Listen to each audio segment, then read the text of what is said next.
समस्याएं हैं और जिन समस्याओं को लेकर के एक आपने एजेंडा स्टार्ट किया है। जी।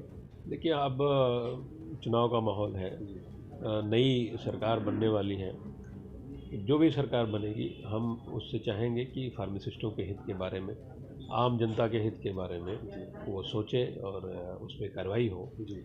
इसमें एक बड़ा मुद्दा है कि उत्तर प्रदेश में लगभग 1.5 लाख फार्मासिस्ट पंजीकृत हो गए हैं जी। और 7-8 हज़ार फार्मासिस्ट हमारे उत्तर प्रदेश की सेवा में हैं। उसके अलावा मानते हैं हम कि 2-4 हज़ार लोग और कहीं सेवा कर रहे होंगे। बाकी सारे फार्मासिस्ट वो या तो कहीं छोटी मोटी सेवा दे रहे हैं या अपना कोई कुछ लोग मेडिकल स्टोर खोल रहे हैं। तो एक बेरोजगारी का माहौल है, काफ़ी लोग भटक रहे हैं। जो प्राइवेट चिकित्सालयों में कुछ लोग कार्य कर रहे हैं या प्राइवेट फार्मेसीज में काम कर रहे हैं, वहाँ पे श्रम कानूनों का पालन नहीं हो रहा है। तो उनको रोजगार देने की दिशा में हम चाहेंगे कि नई सरकार हमारा कदम उठाए। इस बिंदु पे एक मेरा सुझाव होगा नई सरकार को कि उत्तर प्रदेश की जनता को अच्छी औषधियाँ उपलब्ध कराने के लिए, गुणवत्ता युक्त औषधियाँ उपलब्ध कराने के लिए और सस्ती औषधियाँ उपलब्ध कराने के लिए इस प्रदेश में फार्मा हब विकसित किया जाए। सर, 5 बिंदु आपने तैयार किए हैं, वो 5 बिंदु क्या है हमारे माध्यम से? एक बड़ा बिंदु यही है फार्मा हब बनाना। फार्मा हब बनाने में ये है कि उत्तर प्रदेश से जो फैक्ट्रियाँ हमारी बाहर चली गई हैं, जो औषधियाँ बनाती थीं, उन फैक्ट्रियों को हम वापस लाएं और उसके अलावा और नई नई फैक्ट्रियाँ उत्तर प्रदेश में बने। एक बड़ा सेटअप होगा और बड़ी रोज़गार उपलब्ध होंगे, उससे लोगों को, फार्मेसी के लोगों को भी और आम जनता को भी रोज़गार मिलेगा, अच्छी दवाएं मिलेंगी और सस्ती दवाएं मिलेंगी। तो फार्मा हब बनाने का एक हमारा प्रयास होगा कि हम गवर्नमेंट से इसको अनुरोध करेंगे। दूसरा, हम ये चाह रहे थे कि अभी आपने देखा होगा कि मेडिकल कॉलेज हर जनपद में बन रहे हैं जी।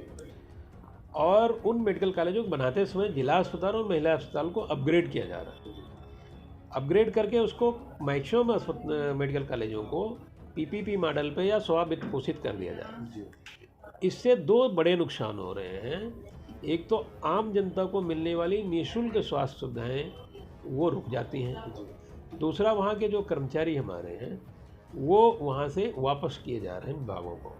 तो अगर वो विभाग में जाएगा तो समायोजित कैसे होगा? पहले तो उस कर्मचारी की जो समस्या है, आम जनता की समस्या है कि निःशुल्क सेवाएं उपलब्ध नहीं होंगी।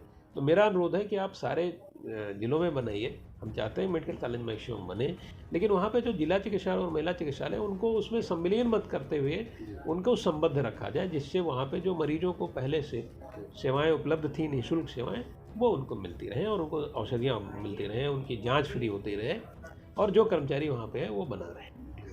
एक बिंदु हमारा इसमें और है, वो हम ये चाहते हैं कि जो ग्रामीण क्षेत्र है वहाँ पर जैसे उपकेंद्र अभी हैं, लेकिन उपकेंद्रों पे क्यूरेटिव वर्क नहीं होता, वहाँ पे दवाएं नहीं मिलती, वहाँ वैक्सीनेशन होता है।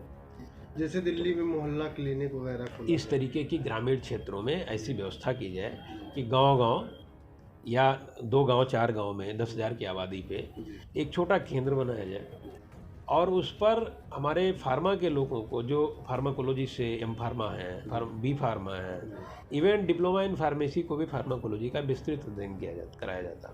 उनको 6 माह का एक स्पेशल रिफ्रेशर कोर्स कराया जाए और उनको वहाँ पे तैनात कर दिया जाए। और कुछ जो सामान्य औषधियाँ होती हैं उन औषधियों को वहाँ ग्रामीण क्षेत्रों में उनके द्वारा दिया जाए। क्या इससे बेरोजगारी के भी मुद्दे को ख़त्म किया जा सकता है?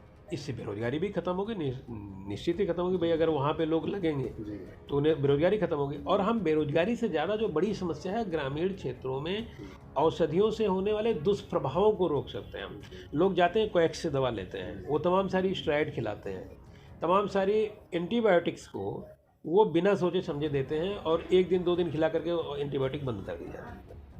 जबकि एंटीबायोटिक्स को ऐसे नहीं खिलाया जा सकता जब तक उनका पूरा डोज, या तो पूरा डोज देना या नहीं देना, आवश्यकता पड़े तभी देना। और क्या महत्वपूर्ण बिंदु है? एक तीसरा बिंदु हमने और सोचा है कि जो राजमार्ग हैं वहाँ पे बहुत दूर दूर तक ट्रॉमा सेंटर नहीं है। अभी एक उदाहरण ये है कि बस्ती से 30 किलोमीटर आगे एक एक्सीडेंट होता है, वो मरीज वहाँ से पहले वहाँ के लोकल चिकित्सालय में गया, फिर वहाँ से बस्ती जिला चिकित्सालय में गया और बस्ती जिला चिकित्सालय के उसको मेडिकल कॉलेज में गया, तो उसको लगभग 7 घंटे 6 घंटे ट्रैवलिंग में चले गए। इस बीच में ना उसका सीटी स्कैन हो पाया, ना उसकी डायग्नोसिस हो पाया। जब वो मरीज़ यहाँ पहुँचेगा तब उसकी सीटी स्कैन होगी और तब ये क्लियर होगा कि उनको न्यूरोलॉजी में कुछ उनका प्रोसीजर करने वाला है, ट्रीटमेंट किस लाइन पे चलेगा, तब ये होता है। तो राजमार्गों पे अगर ट्रॉमा सेंटर बना दिया जाए तो जो ये 30,000 की आबादी पे CHC बनती है, लेकिन आबादी क्या है कि जस्ट 1.5 गुना से 2 गुना बढ़ गई है और अस्पताल हमारा 56 में बना, 76 में बना और 86 में बना। तो उन अस्पतालों का एज इट इज आज भी है। तो एक बार फिर से जनगणना के आधार पे एक आकलन किया जाए और उस हिसाब से चिकित्सालय बनाया जाए और जो CHCs हैं जहाँ पे 30 बेड होता है उनको स्ट्रेंथन करके 100 बेड का अस्पताल बना दिया जाए, जिससे गांव के लोगों को अच्छी औषधियाँ, अच्छे इलाज और स्पेशलिस्टों का वहाँ पे इलाज मिल जाएगा और वो लोग। सर, समय समय पर फार्मासिस्टों की मांगों को लेकर के आप अनवरत धरना वगैरह, प्रदर्शन वगैरह किया करते हैं, तो क्या संदेश देना चाहेंगे फार्मासिस्टों को? मैं अपने सभी फार्मासिस्टों को आपके माध्यम से ये संदेश दूंगा कि आप जनता की सेवा के लिए हैं, बिना यह सोचे कि आपको क्या प्राप्त हो रहा है। आपके अधिकारों के लिए हम लोग सरकार से बात करते रहेंगे, लेकिन आप इसके लिए कतई मत सोच में पड़िए।